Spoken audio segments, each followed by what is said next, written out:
예, 오늘 주님전에 찾아온 여러분에게 주님의 은혜와 축복이 늘 넘치길 바랍니다. 우리 같이 한번 따라해 볼까요? 줏대가 없어도 감사합시다. 시작. 다시 한번 줏대가 없어도 감사합시다.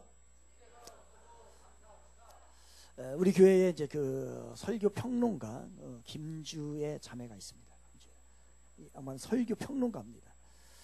그래서 저에게 이제 금요일 날이나 토요일 날 정도 되면 이제 설교가 다 나오잖아요. 나오면은 분량이 얼마나 되는지 체크를 합니다. 그래서 분량이 많으면 이제 뭐라고 얘기를 하지요. 그래서 설교를 길게 하면 안 됩니다. 설교를 짧게 해야 되는데 이번 주 설교가 기냐고 물어봐요. 그래서 추수감사절이라 좀 길 것 같다라고 했더니 다음 주에 교회를 옮기겠다고 협박을 했어요. 그래서 제목이 뭐니? 제목이 줏대가 없어도 감사합시다 라고 했더니 이제 제목마저 형편이 없다는 거예요. 그래서 자기가 교회를 옮기는데 요 하늘소망으로 옮기겠다 얘기를 협박을 했습니다. 그런데 오늘 제목이 설교집 다시 한번 해볼까요? 줏대가 없어도 감사합시다. 여러분 줏대가 뭔지 아십니까? 줏대가 뭐냐면요, 이 농기계 같은 거 있잖아요. 농기구 같은 거. 특별히 또 이렇게 우리가 여러 가지 기구를 사용을 하게 되는데 그 기구의 끝에 나무로 가지고 있는데 나무 끝에 보면은 이게 벌어지거나 쪼개지거나 여러 가지 문제가 발생을 하게 됩니다. 그래서 그것을 잡아주는 역할을 하는 거. 그래서 든든하게 해주기 위해서 끝부분에, 갈라진 부분의 끝부분에 이렇게 쇠로서 이렇게 감아주게 됩니다. 쇠로서 나무보다 더 강한 쇠로 감아주게 되죠. 그 쇠를 뭐라고 하냐면요, 이 나무를 휘 감는다라고 해서 휘갑쇠라고 합니다. 휘갑쇠라고 해요. 근데 이 휘갑쇠를 얘기를 하는데, 그런데 마차가 있습니다. 옛날에는 마차를 사용했죠. 마차에 수레바퀴가 있죠. 수레바퀴는 지금과 같이 좋은 바퀴로 만드는 게 아니라 나무로 만들었죠. 그 나무를 오래 쓰고 하중을 견디고 그 역할을 잘 감당하기 위해서 수레바퀴의 끝부분에다가 쇠로서 이렇게 감게 됩니다.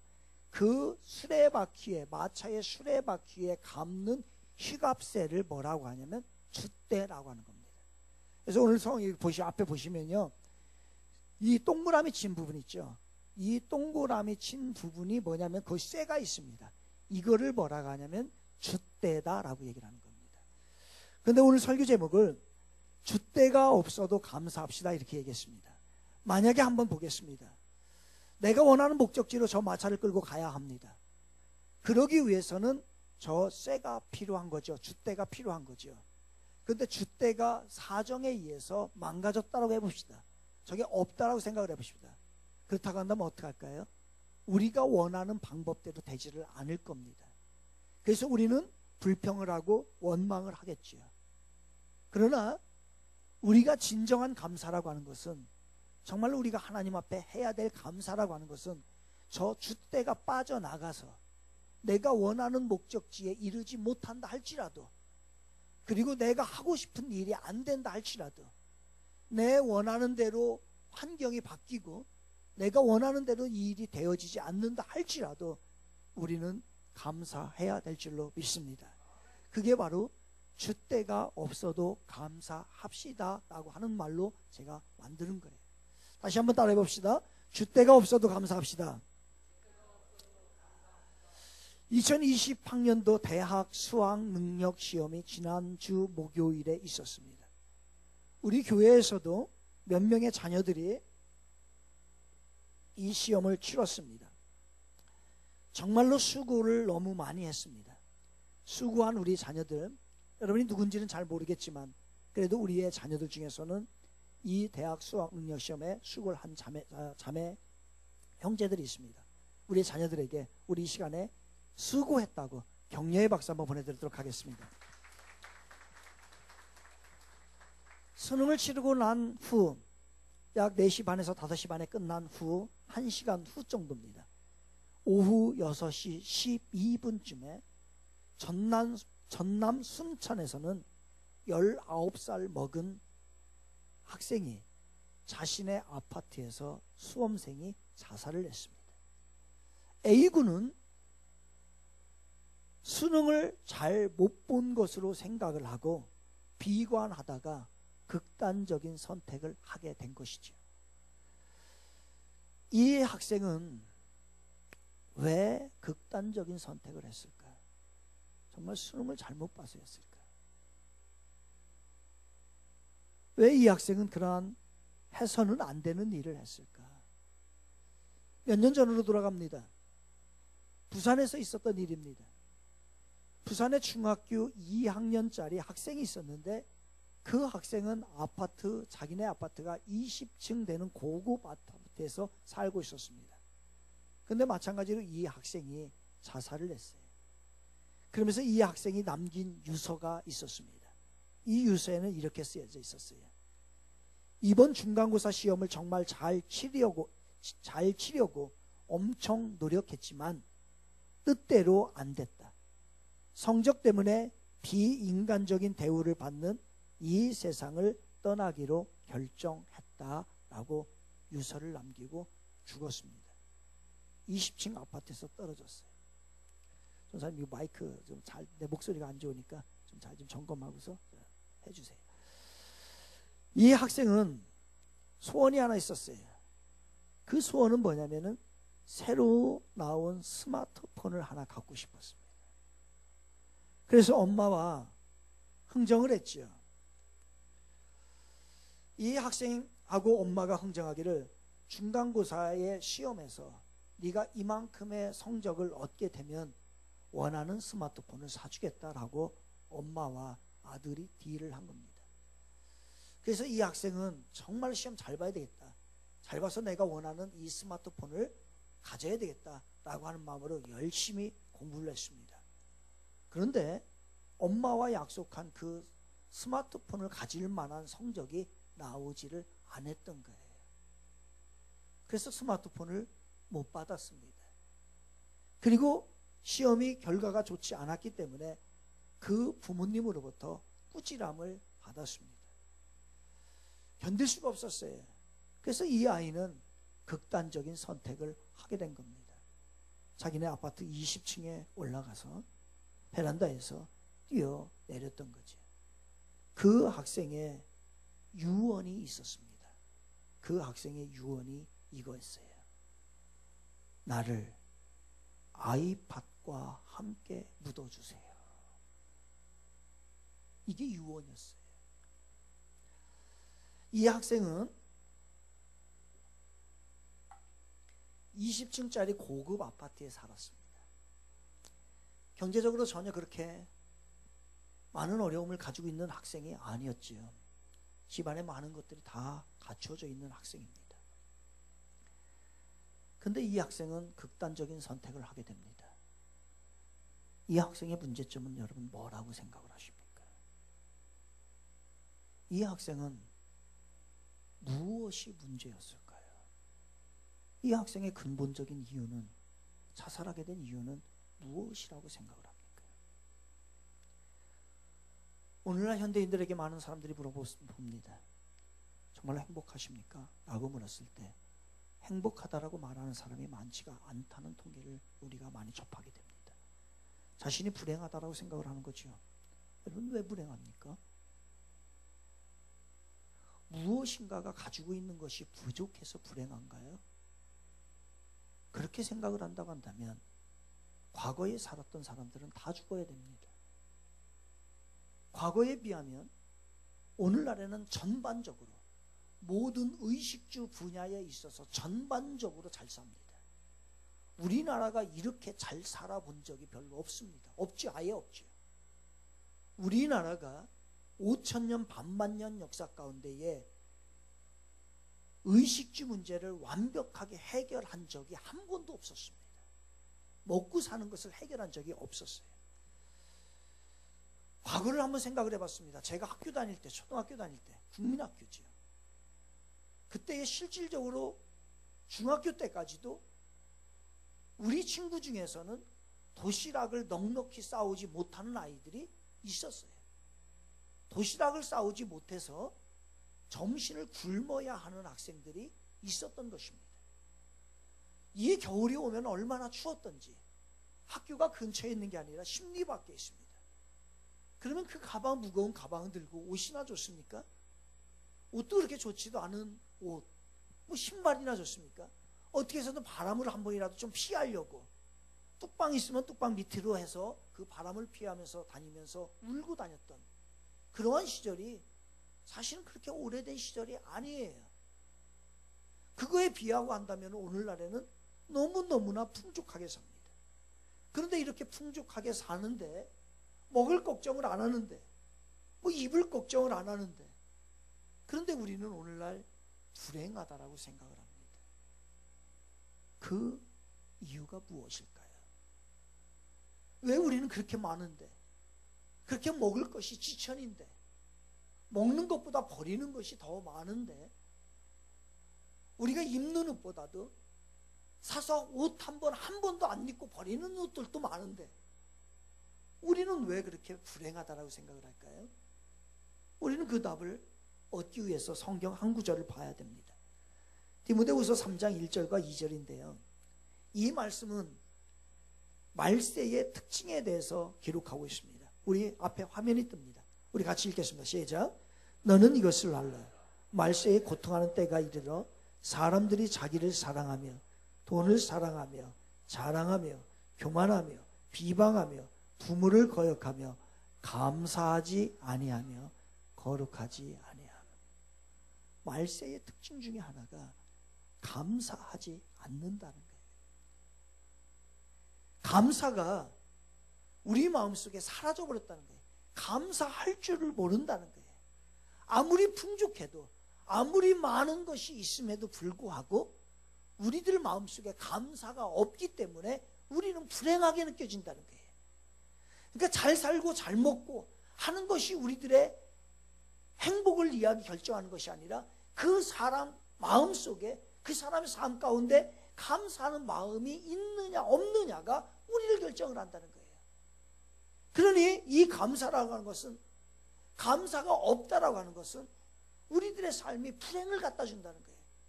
이 사막 가운데 물과 같은 역할을 하는 것이 바로 감사라는 거예요. 그러면 한번 우리들 마음을 확인해 봅니다. 여러분은 하루를 살아가면서 감사하며 사는지, 이 감사가 없다고 한다면요, 이 지구에 있는 모든 것을 여러분에게 준다 할지라도 우리는 오늘 사는 것이 불행하다는 거예요. 20층 아파트에 살던 이 학생, 자살한 이유가 무엇일까요? 그 학생은 많이 가지고 있는 것을 감사하지 못하고 단 하나 없는 것, 단 하나 이루어지지 않는 것, 그것도 스마트폰, 그것 때문에 그거 하나가 없어서 바로 자기의 인생을 접어야 했던 겁니다. 어떻게 사람이 다 만족하고 다 가질 수 있을까요? 아니죠. 저는 그 엄마, 부모님도 그렇다고 봅니다. 부모님도 마찬가지죠. 사실 우리는요, 우리 자식들이 건강하게 자라주는 것만도 우리는 감사해야 합니다. 그 이상을 바라는 거는 여러분의 사치일 수가 있어요. 그 사치입니다. 우리 아이들이 건강하게 자라주고 사실 밤마다 집에 들어와 주는 것만도 감사한 거예요. 사실이에요. 우리의 딸내미가 밤에 집에 안 들어온다. 그런데 걔가 공부 잘한다. 여러분 그거 만족하시겠습니까? 조금 부족해도, 조금 안 이뻐도 그래도 딸내미가 밤마다 집에 들어와서 자는 것, 이것만으로도요 엄청나게 감사한 거예요. 사실 우리는 더 우리의 자녀들이 신앙생활 잘하기를 간절히 원하고 하나님 앞에 이 아이들이 정말 믿음으로 큰 일꾼이 돼서 쓰임받기를 원합니다. 그런데 지금 세상의 풍조를 보게 되면요, 이 비교해 보면은 우리의 자녀들이 지금 이 예배의 자리에 있다는 것만으로도 정말 우리는 감사한 일이에요. 더 이상을 바라는 것도 사실은 어떻게 보면은 그게 우리의 사치스러움일 수 있어요. 사치스러운 마음일 수 있어요. 세상에서 다 갖고 인생을 마무리하고 지옥 가면 뭐예요? 그 아무 소용이 없는 거예요. 아무 소용이 없는 거예요. 인생 잘못 산 거예요. 그러나 이 땅에서 좀 부족하더라도 감사하며 구원받으며 믿음 생활하며 살아가는 것이 소중한 것이죠. 오늘날 우리들의 최고의 이슈는 뭡니까? 사람들 모이면은 경제 얘기예요. 경제 불황 얘기예요. 한참 경제 불황 얘기하다가 어느 순간에 조국 얘기하다가 이제 조국이 사퇴하니까 또 경제 불황 얘기해요. 그러니까 다 이제 경제 얘기만 계속하는 거예요. 어떻게 하면 경제의 불황에서 탈출할 수 있을까? 이게 지금 고민입니다. 그러나 이것보다 진짜 시급한 게 있어요. 그거는요, 잃어버린 감사를 회복하는 겁니다. 이게 안 되잖아요. 그럼 경제가 회복돼도 우리는 행복하지 못해요. 안 됩니다. 우리 크리스천들에게 감사하라는 게 감사. 그래서 하나님이 잃어버릴까 봐. 크리스천들도 잃어버려, 우리들도요. 생각을 안 하면 잃어버립니다. 그래서 1년에 2차례씩 감사의 절기를 준 거예요. 상반기에는 맥주감사절, 하반기에는 추수감사절.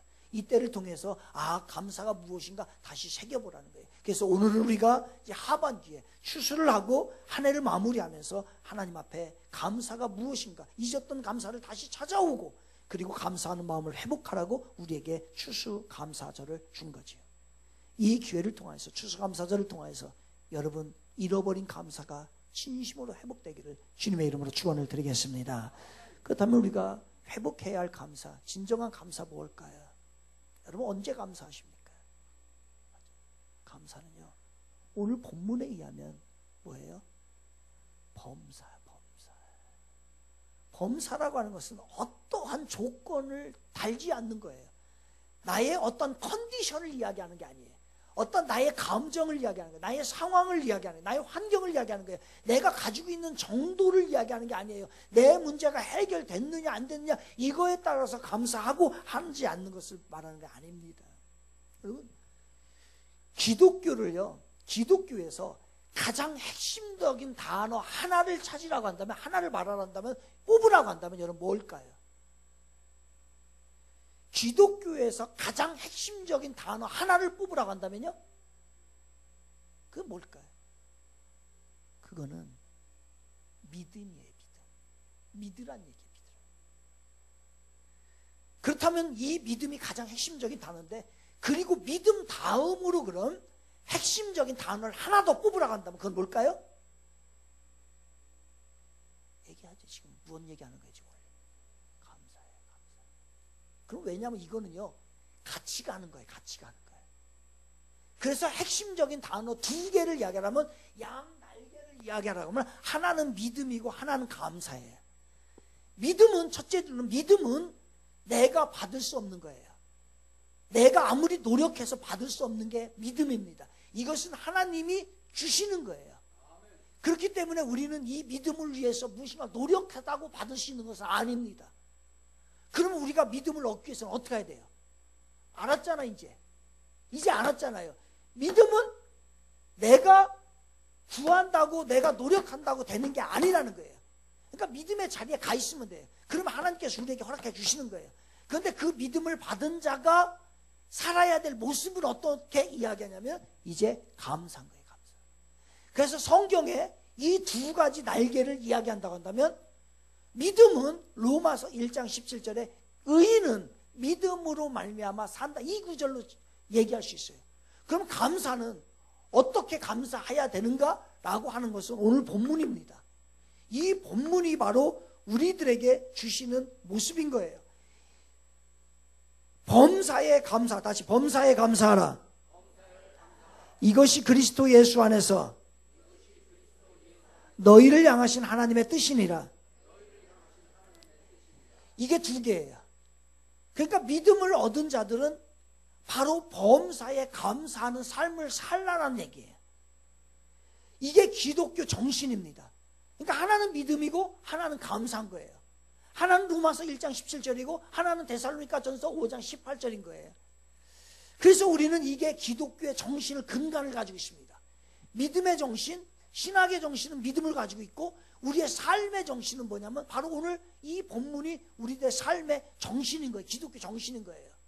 이 정신이 이제 완벽하게 어떻게 하니 가장 처음으로 크게 나타났던 게 언제냐면 1620년입니다. 1620년에 146명의 영국 사람들이 오직 하나의 목표가 있었어요.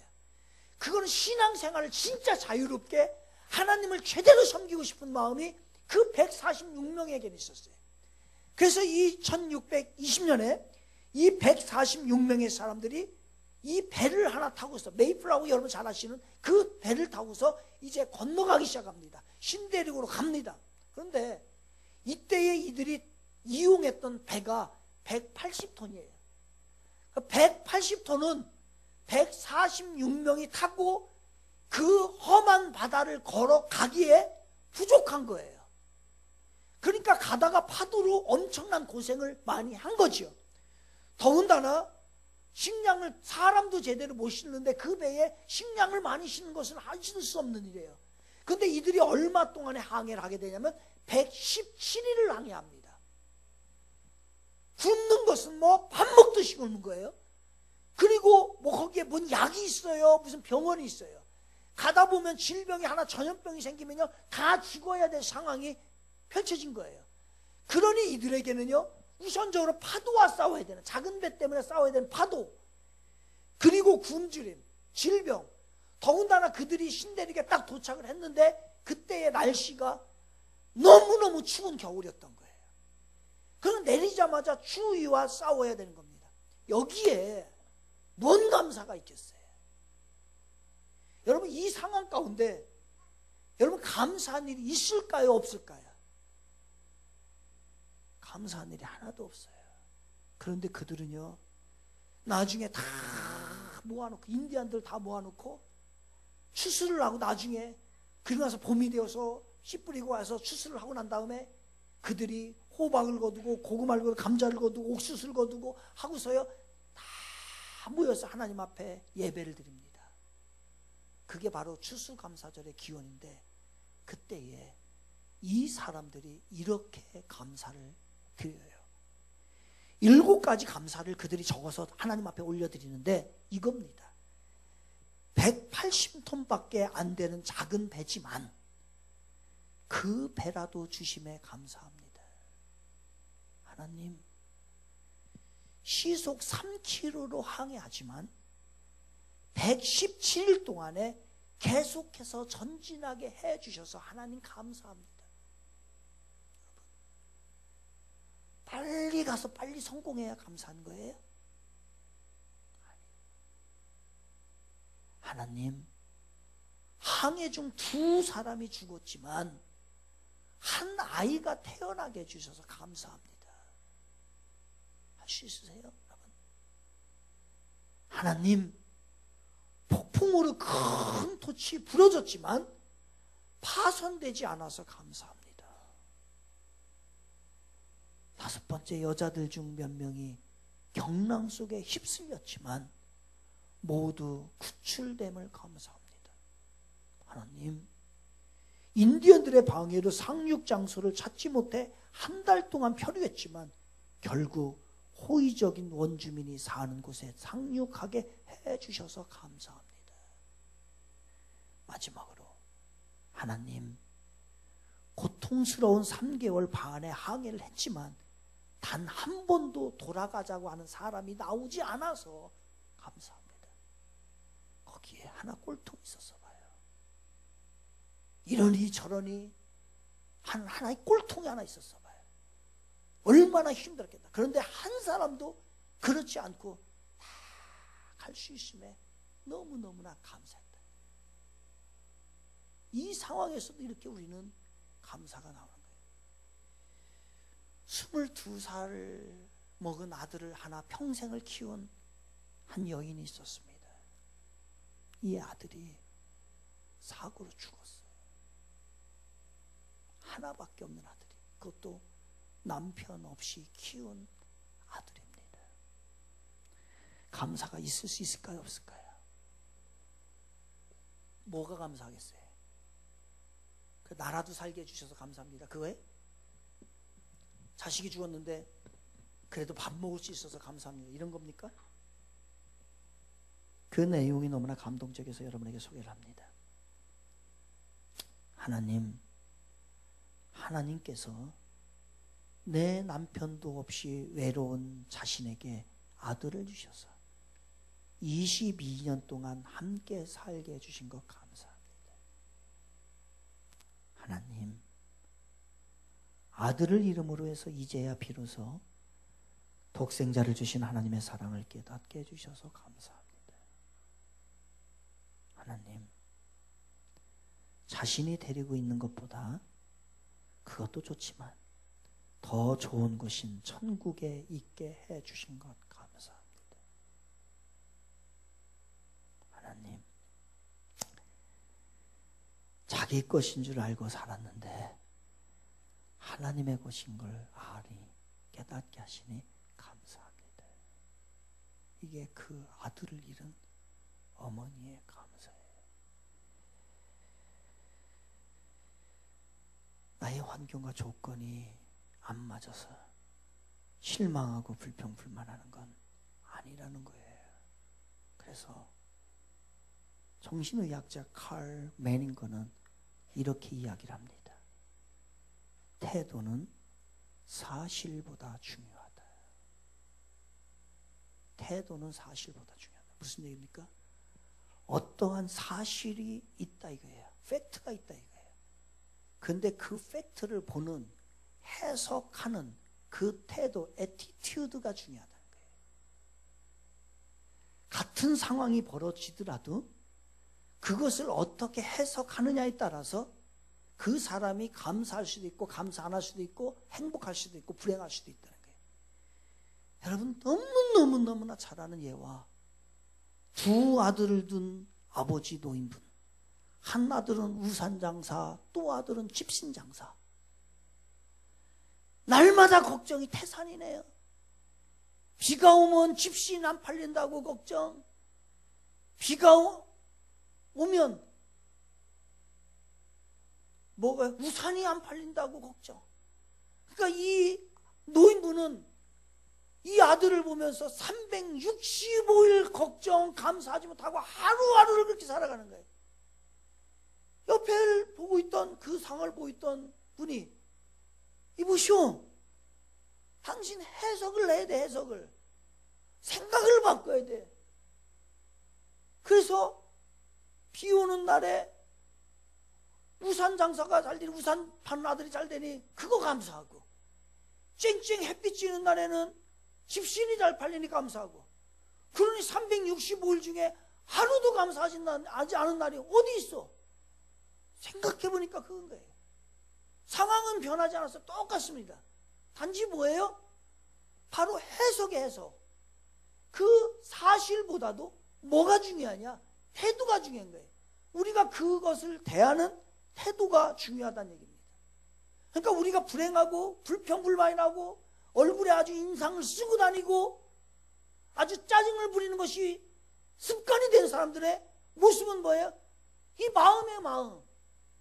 그 해석을 잘 못하는 거예요. 같은 걸 보더라도 안 좋은 쪽으로 해석을 해버리는 거예요. 그러니까 우리는 어쩔 수 없어 평생 불행하게 사는 거예요. 그러나 해석을 잘하는 사람 보세요. 그 사람 보면 어떻게든지 답이 나와. 어떻게든지 감사의 조건이 나와요.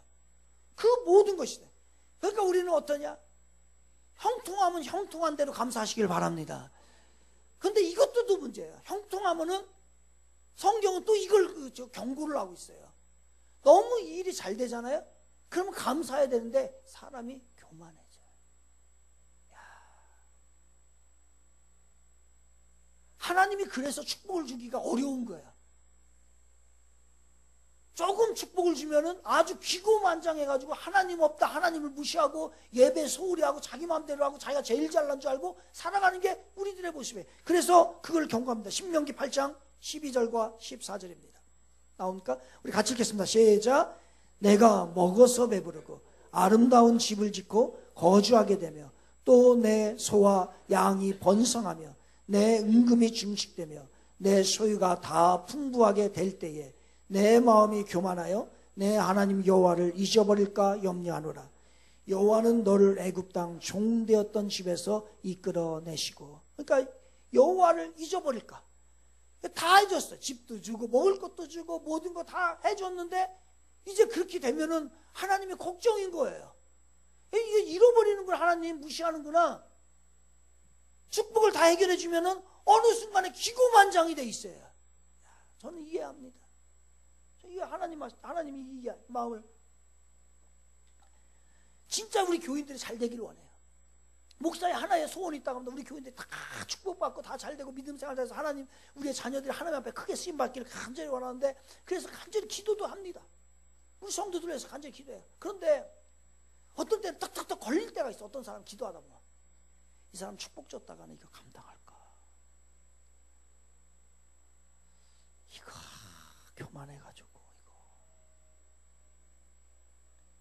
이거 안 돼. 이거 분명히 한번 잊어질 텐데. 이런 마음이요 툭툭툭툭툭 걸려요. 사실은요. 기도 안 할 수도 없고 할 수도 없고. 제가 이 말씀을 이해한다니까. 염려가 되는 거예요.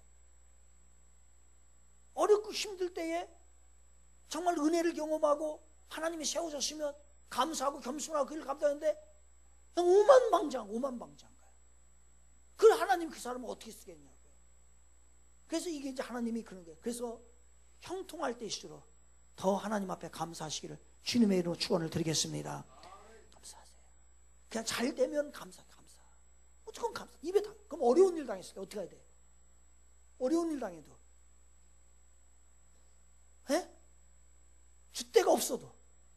줏대가 없어져도 어떻게 해야 된다고요?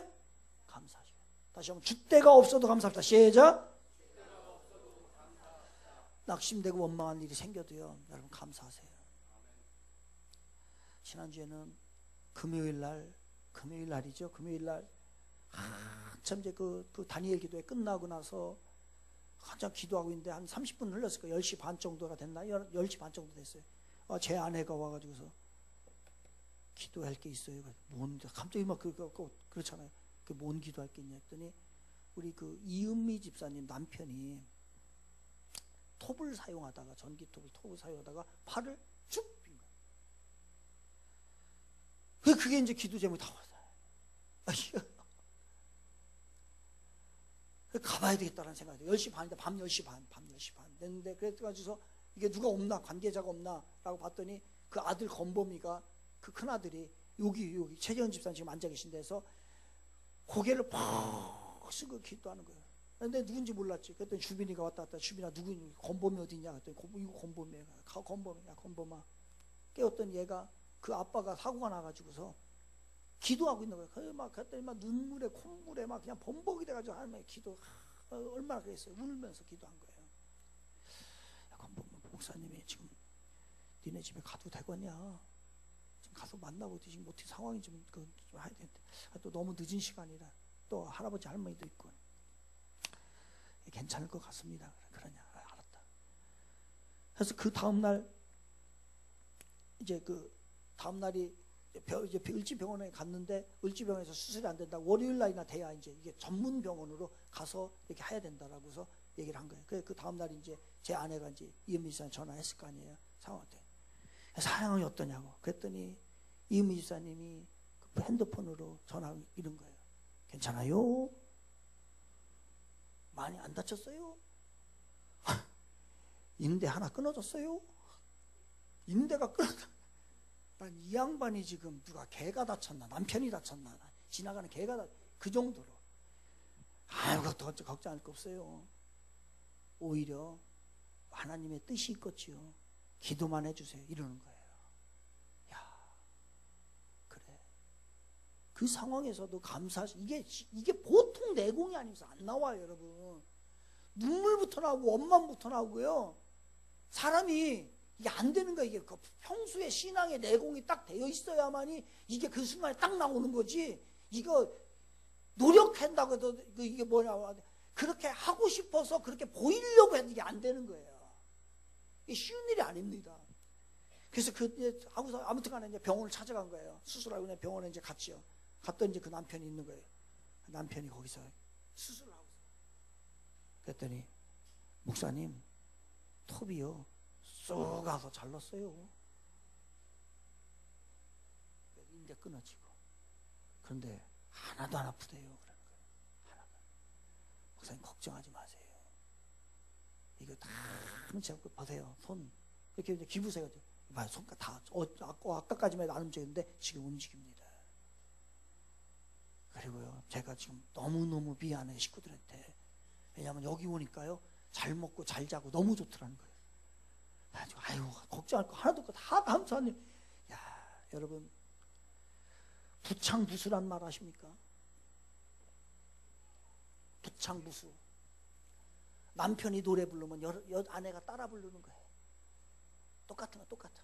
두 부부가요 그 상황 가운데서도 하나도 원망하지 않고 당신 때문이야 뭐 때문이야 내가 왜 이러냐 그러면서도 그 사고가 일어났음에도 불구하고 하나님의 뜻이 있겠지. 요만큼 된 거 감사하지. 진짜 그 남편이 뭐냐면 목사님 손 안 부러진 거 다행이에요. 감사. 인대 부러진 웬만한 사람 같아봐요. 사람 잡어. 그 집 난리나. 아주 인상 쓰고 다니면서 여러 사람 비난하고 다니면서 할 거예요. 이게 평소에 이 사람들이 불평하지 않고 모든 있는 것에 감사하는 그런 마음으로. 다행히 그 남편이 이제 교회를 안 다니시거든요. 간헐적으로 오시는데 그래서 약속했어요. 저랑 이번 때 성탄 예배는 꼭 오신다고 꼭 약속했어요. 여러분 구약의 이스라엘 백성들의 문제가 뭔지 아십니까? 감사가 없다는 거예요. 그래서 광야 생활 중에요 맨날 입만 열면 불평, 입만 열면 원망합니다. 그 원망은 하나님의 주권과 섭리를 인정하지 않는 불신앙이에요. 그렇기 때문에 하나님이 싫어하는 거예요. 이거를 민수기 11장 1절 제가 읽어드릴게요. 여호와께서 들으시기에 백성의 악한 말로 원망하며 여호와께서 들으시고 진노하사 여호와의 불을 그들 중에 붙여서 진영 끝에 사르게 하시네. 그러니까 하나님이 하도 불평하니까 하도 원망 감사하지 않으니까 하나님이 그냥 진노하신 거예요. 진노하신 거예요. 이게 이제 이스라엘 백성들의 광야 생활 가운데에 어려웠어요. 어려워도 고난 가운데서도 감사할 수 있는 성숙한 우리 그리스도인 되기를 주님의 이름으로 축원을 드리겠습니다. 형통하면 형통한 대로, 잘 되면 잘 되는 대로, 어려우면 어려운 대로. 근데 제일 어려운 거 이거 같아요. 일상에서 감사하는 거. 당연한 것에 감사하는 것은 이건 너무너무 어려운 거예요. 금요일날 아침에 최사랑이랑 얘기를 했네. 저기 앉아. 최사랑이가 조회해야지 이쁜 애인데 저기에서 목사님이 최사랑이를 불렀어요. 문을 열으니까 밖에 창문을 열었어요. 바람이 들어와요. 근데 밖에 단풍이 있는 거예요. 그래서 사랑아, 목사님 뭔 얘기했어? 이 세상을 만드신 창조주 하나님 얘기했지? 하나님 얘기를 했어요. 사랑아, 우리 하나님이 이런 하나님이야. 그리고 저 단풍도 만드시고 저 단풍도 우리에게 주신 거야. 얘기했어 안 했어? 했어요. 제가 사랑에게 물었어요. 사랑아, 내가 목사님을 물었지? 저 단풍을 보면서 사랑이는 무엇에 감사를 해? 라고 제가 최사랑에게 물었어요. 그랬더니 사랑이가 이렇게 얘기해요. 저 단풍을 보니까요, 그동안에 몰랐는데 목사님이 얘기해 주신 그 하나님, 창조주 하나님을 깨닫게 해주셔서 감사합니다. 그리고 저 단풍을 볼 수 있어서 감사해요. 라고 이야기해요. 여러분, 지금 단풍이 지천에 깔려 있습니다. 아주 지겨울 정도로 지금 단풍이 많아요. 그런데 내가 오늘 그 단풍을 볼 수 있음에 감사하시기 바랍니다. 내가 저 단풍을 오늘 본다는 거예요. 그리고 내가 그 단풍을 내 두 발을 걸으면서 저거를 밟을 수 있다는 거예요.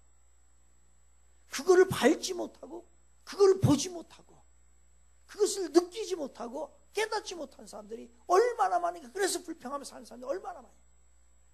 오늘 일어난 것도, 이 자리에 있는 것도 감사한 일이고요.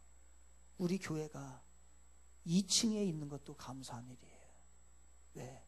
내가 2층까지 여기 사실 올라올 수 있잖아요. 이거 엄청난 감사합니다. 내가 오늘 이 자리에서 하나님 앞에 예배 드릴 수 있는 것, 이거는 놀라운 감사예요. 근데 우리들이 이런 것들을 다 잃어버리고 삽니다. 이렇게 감사를 하라고 하는데 제가 보니까요, 이거는 불가능해요. 이건 불가능합니다. 범사에 감사하는 것은 불가능해요. 어떻게 좋은 일이 안 좋은 일이 벌어졌는데 어떻게 감사해? 이건 불가능해요. 좋은 일이 벌어졌을 때 감사하는 것은 가능을 해요. 그리고 일상에서 별로 이렇게 늘 느끼는 건데 이걸 어떻게 감사해? 이건 불가능해요. 고난이 왔는데 어떻게 감사를 해요? 불가능해요. 그래서 범사에 감사하라는 것은 이거는 불가능한 말씀입니다, 사실은. 그런데 고민이 됐어요, 이 설교를 준비하면서. 그러면 하나님께서는 우리에게 지키지 못하고 우리가 할 수 없는 일을 성경에서 이야기하셨을까? 전혀 그렇지 않아요. 하나님은 우리에게 꼭 필요한 말씀, 우리가 모두 할 수 있는 일을 하라고 명령을 하셨어요. 우리가 하지도 못한 일을 못하게 하자. 그럴 수는 없다는 얘기예요. 그러면 범사에 감사할 수 있는 일이 있을까? 불가능해요. 여기까지 하면 불가능해. 지금 설교 여기까지 끝나면 불가능해요. 그런데 가능하다는 걸 내가 알았어요. 왜요? 내가 지금 너무나 가난해도 내가 예수 믿고 가장 부자로 살 수 있는 천국을 소망한다라고 생각하니 이 땅에서 가난한 것도 감사하더라고요.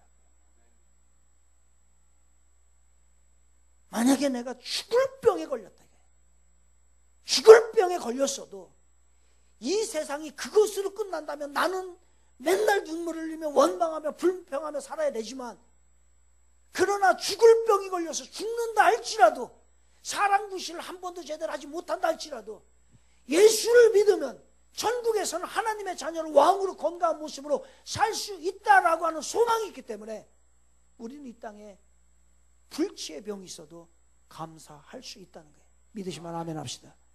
믿으시면 아멘 합시다. 이게 우리가 범사에 감사할 수 있는 거예요.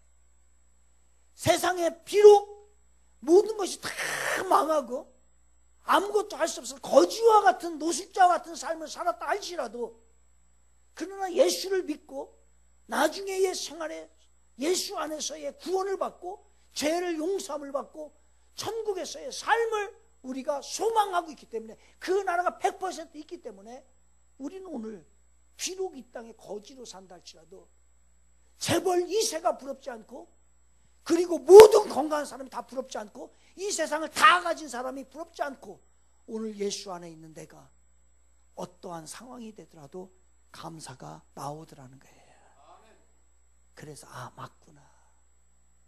범사에 감사라는 것은 하나님의 뜻이 맞구나.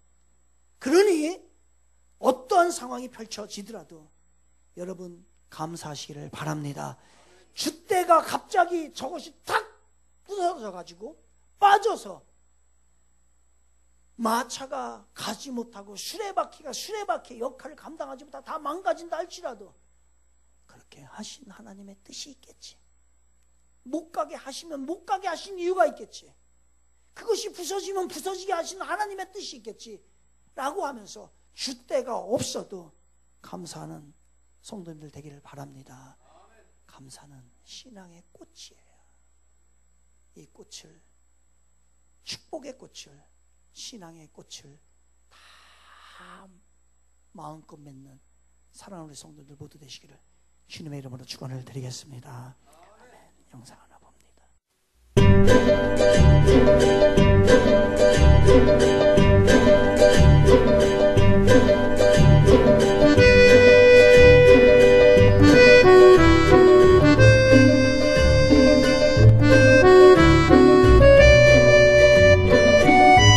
Kid, it's like getting a life sentence in prison and no hope of parole. On the back of the book, it says, "This is the true story of a wife and mother who learned how to cope with the crippling of her husband, the death of 2 sons, and the homosexuality of a third." I mean, isn't that the pits? Who would even buy that book? But when the book first came out was when we had the long gas lines in California. You didn't have them here because you don't have the problems that we do, but you had to wait an hour.